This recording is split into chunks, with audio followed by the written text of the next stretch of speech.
Much new tonight as the nation grapples with racial inequality and how best to address it. The state's second largest school district is looking at its history, specifically its schools named after people with a controversial past. So Spokane Public Schools is now discussing the idea of renaming a couple of their schools. KRIM 2's Brandon T. Jones brings us the latest from tonight's district board meeting.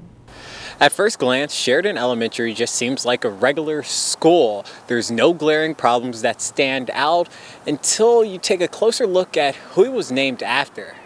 Race relations in America have been underneath a magnifying glass this entire year. History has been dug up, and it often includes controversy built on acts of racism. So that all members of the community could weigh in. Spokane Public Schools felt it was time to look at these issues on a local scale. That starts with the naming of their schools and who they represent. Board members from the district met for nearly 2 hours discussing how they'll create an inclusive environment for all students that attend their schools. One of the conversations that comes up regarding a new name change is the idea that history will somehow be erased or traditions altered because of a new mascot. Changing a name will only come after full support from the community. SPS is forming a committee to help with that process. Naming and dedication of schools and facilities. It'll include feedback from alum and parents of students that attend the school. The public can submit requests to the superintendent about any issues they have with the school name. Board members will then discuss proper protocol about how to get it changed. And I also hope that, some of our students can get together